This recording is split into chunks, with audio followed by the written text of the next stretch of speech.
Well, thought I'd take my horses for a ride today and tell you about I got added to the partners for the University of Idaho Rangeland Center's Partners Advisory Council. And that council is, come on,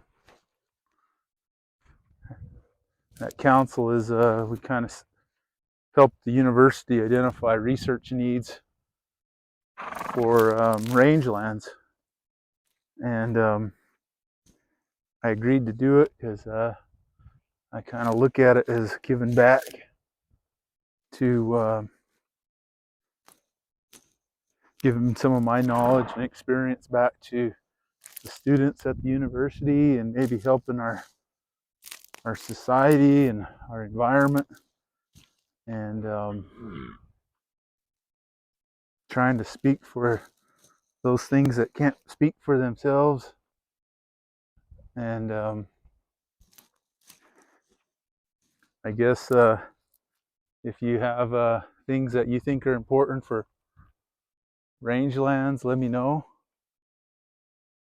Some of the stuff that I identified that I thought was important is,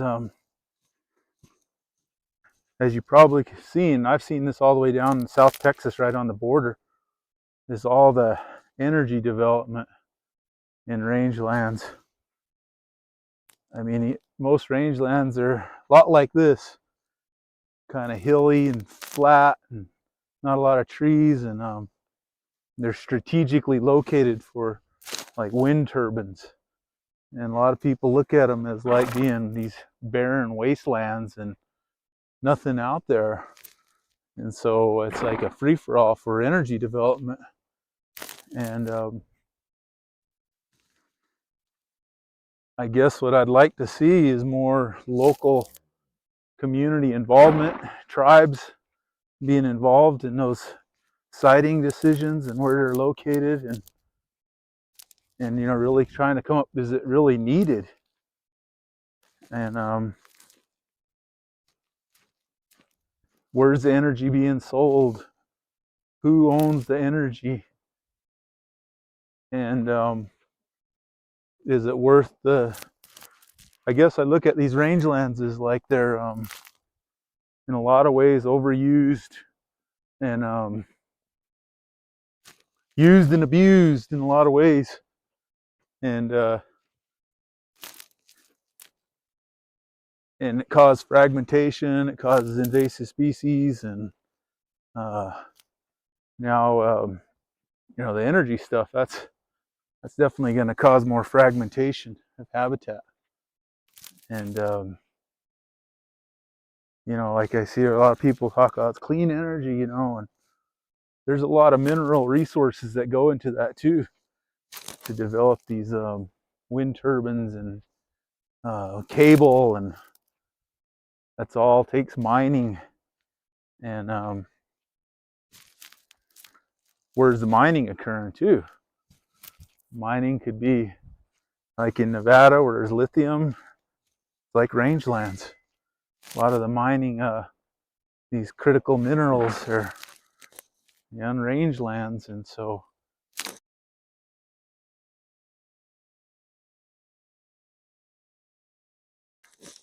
I think that's an important issue to discuss in our day and time right now, is energy development and impacts upon local communities and wildlife and plants. And I know, like with native communities, sometimes in like these mining projects at oil and gas mining, they set up these man camps, and they just like a lot of those men that go there, you know, they're hungry for women, and they got a lot of money, and there's drugs and all that involved, and these women they're basically are prey to these men in a lot of ways. And and that contributes to murdered, missing Indigenous women issues, and so like all that stuff needs to be talked about and considered, and I think that's I guess that's my hope as we talk about that right now. And some of these mining and energy projects are definitely needed, and I know like there's tribes that are wanting to do more of that, and not just wind energy and solar energy. They're wanting to do they're wanting to develop the fossil fuels, and that's their sovereign right.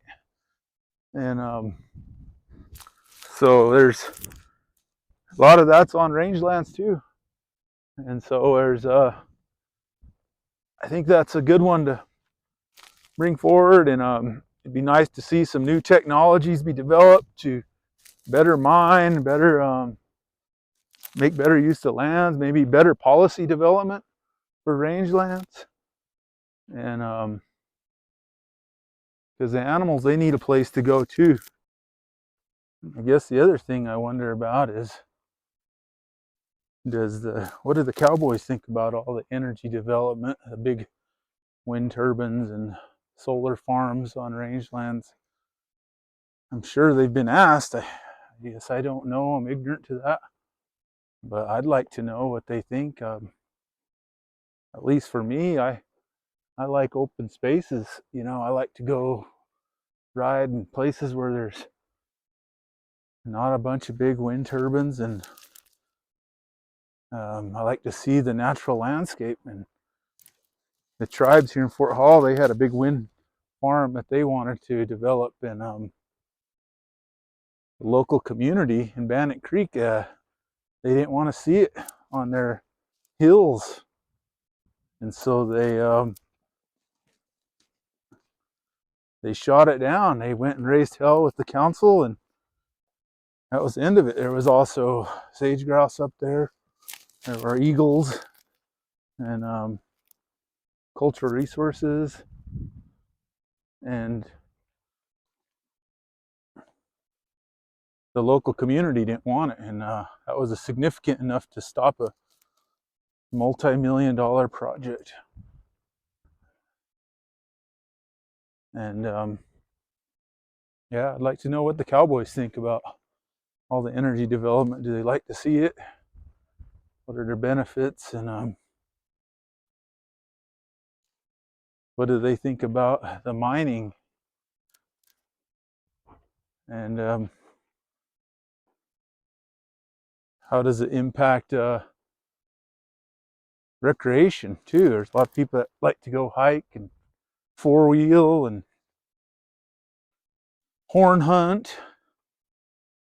What do they think about it? I know it's needed. I know, like at least here in Fort Hall, like the power goes out, we're the first to go out and the last to come on. It'd be nice to have some energy resilience on the reservation, but is the energy resilience going to come to us, or is it going to go to some other place? And when you talk environment energy, there's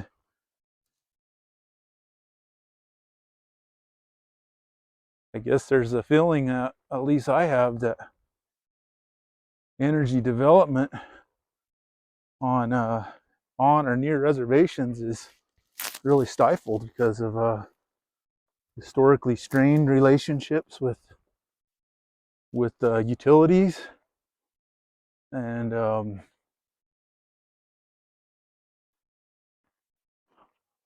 I just think some of that stuff is just straight up racism. With energy is like you have like every cell phone, like this cell phone I'm using right here, right now, it has critical materials in it, rare earth elements that are mined somewhere, mostly in China. And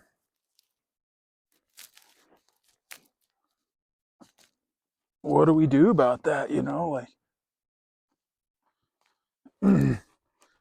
I think sometimes environmentalists are hypocritical in that, you know, they're documenting all this environmental destruction, but here they're using a device that requires those same minerals, critical minerals. There's probably more critical minerals in cell phones, and they get disposed of than anything. And I mean, I felt that way. I went to the No Dapple protest, and when we went, I was thinking, you know, we had to drive there, and I drove my big diesel truck, thinking, here I am going to a protest against fossil fuels, and I'm in a big diesel truck. You know, it's like there's something wrong with that. So I guess, you know, kind of getting older, I kind of see like a little broader perspective on things. You know, like we all got to come together and realize there's these you got to walk the talk, you know. And I don't know, it's I think that's the problem, is we don't get together, and we don't have these hardcore conversations, and we don't have these deep conversations, and sometimes money gets in the way of things. And I mean, most everyone wants to make money, you know, and so it's I believe money could be used for good and bad. And so how do we do it, you know? I would like to see some tribal members become like technology innovators, start doing research and development on energy technology. You know, I think that'd be cool. Have some manufacturing of technology on the reservation. Even, I would say, even military technology. And yeah, there's just I think we could do a lot better than we are. We kind of think of ourselves as one society. We're all connected, you know, one way or another. We're connected, and a division that we have, like Republicans and Democrats. I mean, that's just sickening. I can't believe we allow that. The lies. I think we're just like a lost society, confused and lost and hopeless society. And we need need to come out of that somehow. Use our goovish, which means our brains in Shoshone.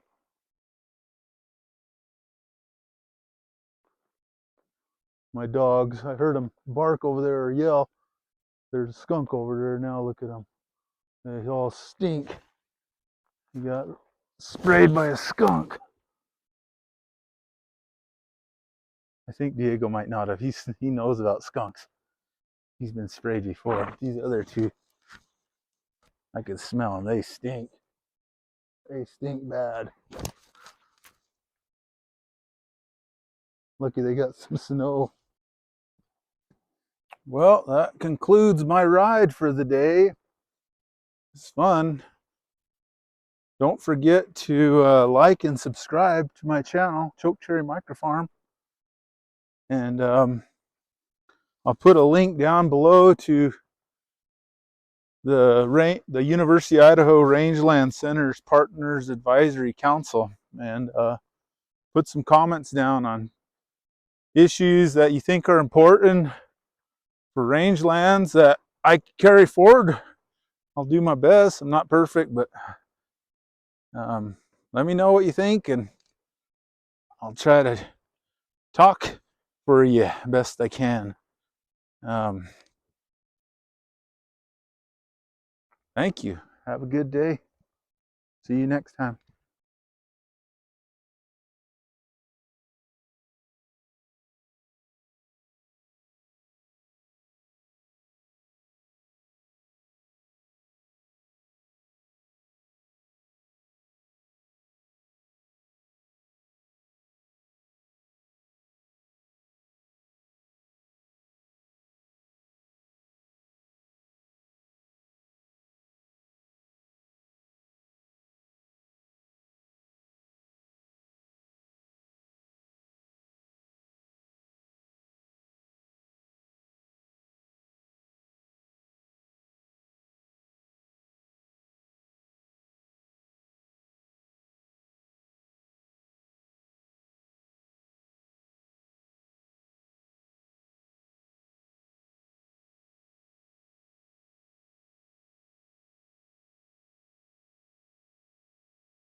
the